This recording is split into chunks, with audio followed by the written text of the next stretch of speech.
Both teams wanted to win. We went face to face. I think they have some good moments in the first half. I think we have the majority of the good moments in the second half. We wanted to win, and at the end it's a draw, and probably it's a fair result. Well, a tight game, of course. I think we just edged it with the chances, at least the size of the chances and the magnitude. Two massive chances from good play, crosses. Unfortunately, Eddie didn't hit the ball between the posts. We have so much to catch up because the run that we had in the last few months. And there is still a lot of work to do. We have to win a lot of football matches still, but I like where the team is going, direction, the spirit that we have, and the way we are competing in each game. Not a great week for you in terms of points picked up. The Sheffield United result put pressure on you again today, didn't it? Yeah, the Sheffield United result, of course, that's disappointing when you're at home.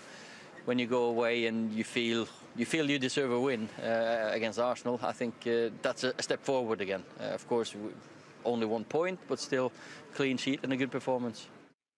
Yeah, only 1 point and a clean sheet, but Manchester United have only scored 1 goal in against the so-called Big Six. And I think they only scored the 1 goal was obviously in that 6-1 defeat against Tottenham as well.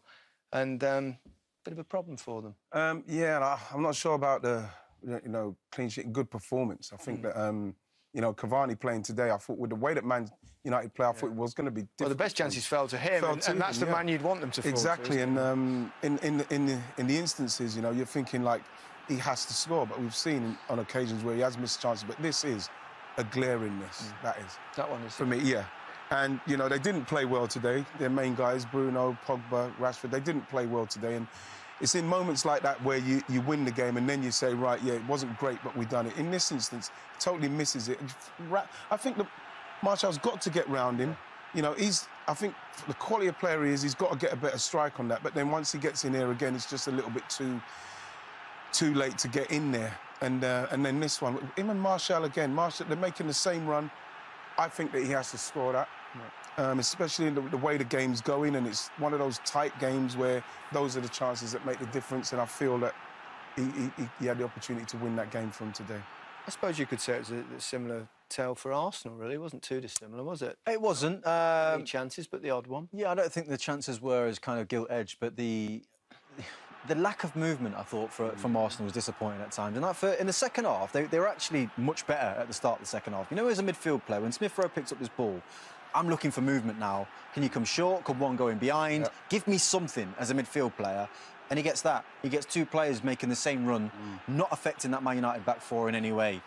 Great play from David Luiz here. He's on the front foot. He's even trying to make something happen from defence.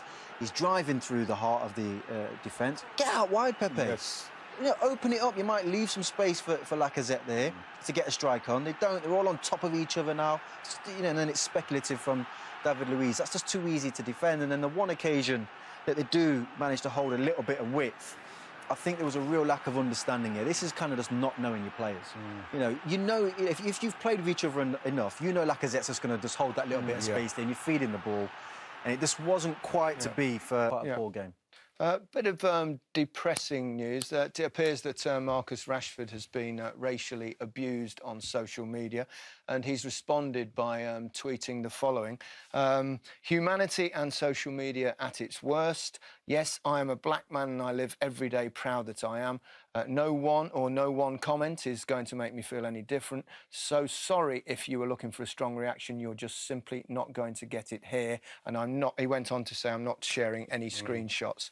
Ian, racism still lives in our society. And the thing is, I think as long as the powers that be will continue to let people like that feel like it's something they can do, because it seems to be a fad now. Black player plays poorly, or they think they play poorly and they come with all the emojis and whatever it is. But until they do something, really do something, you got your phone. Exactly. Sometimes you got your phone, you're talking about shoes, jumper, and all of a sudden shoes and jumpers and stuff come to your phone. There's ways of doing it. There's ways of being able to catch people, but I don't think they're vigilant enough. Nowhere near. It's accountability. It's as simple as that. In my opinion, the platforms that be, whether it's Instagram and Twitter, I need them to show me these people and say that will tell me they are doing enough. They're doing everything they possibly can to bring some justice. But they're not to this the law, cause. shouldn't it? This should be a matter for the law. Should be a law as well. They should then. It should be something that they're doing hand in hand.